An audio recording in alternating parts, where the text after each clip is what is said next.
Here's my first point today.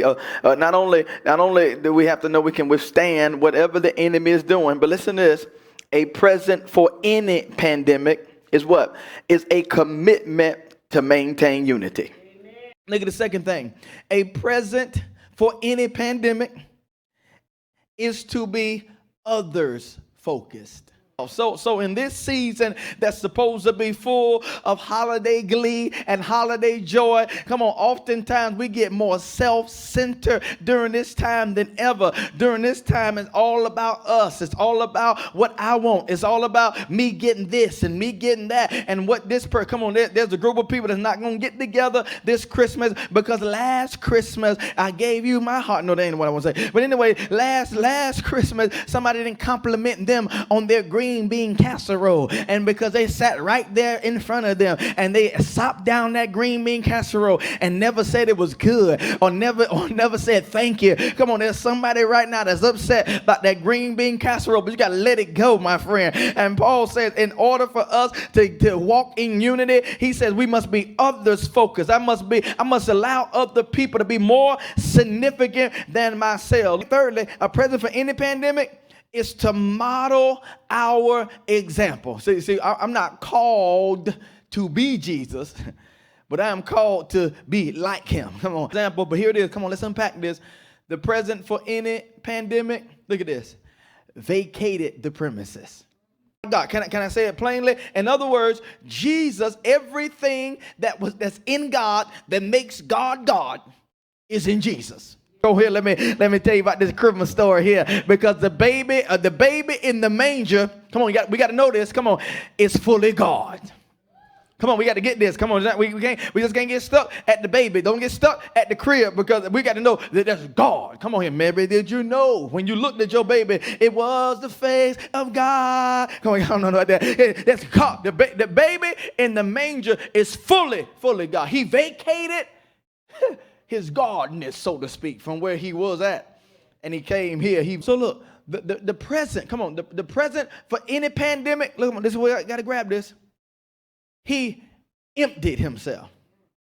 So in other words, we must understand this, because this is very important. Not only was that baby God, but we must know during this Christmas time and every time, the baby in the manger is fully human. We got to get this. This is so important. So he emptied himself. To empty literally means to make void, or empty of its contents. To make a place empty by leaving it or deserting it. The picture is pouring out a glass of water until it's empty, dumping it out, dumping it all out, emptying himself. So when we see this picture, when Jesus came into this earth, he's emptied of himself. Now, slow down. He did not empty himself of his deity. Isn't that amazing? He emptied himself just of some things, or some rights, or some privilege that he had as being God.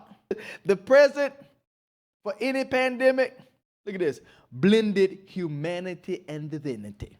This baby Jesus, this baby is the sinless Savior. And so he became, he put on this flesh suit, put on this human suit, so he can be able to identify with us, so he can be able to know the adequate. This is how I can tell. The Apostle Paul in 2 Corinthians 12 said that my grace is sufficient, because Paul, I've been there. Paul, I've experienced what you experienced. I've been through what you've been through, and I know the amount of grace that you need in order to be able to survive. The present for any pandemic. Look at this. When the crib, he went from the crib to the cross. This is how for any pandemic, not just the one we're presently in, the one before that, and the one that's going to be after this.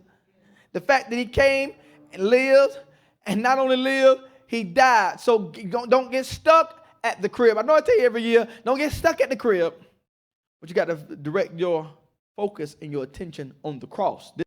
This baby in the manger, this is not a baby. He's the exalted Lord. He should be exalted. He has the utmost position. He has unending power. He should get and receive, and does receive, and does deserve, come on, universal praise and worship. On behalf of everyone here at Truth and Love Ministries, we want to thank you for being a part of our online worship experience. Thank you for your participation through your likes, your shares, and your comments. But we also want you to participate when it comes down to helping us continue to push this gospel message forward. You can do so by downloading our app, and you can give there in a safe and secure way. You can go to our website at truthandlove.tv and you can give, or you can text the word TILJAX to the number 77977. Thank you so much for your generosity. Thanks for watching. Be blessed. See you next time.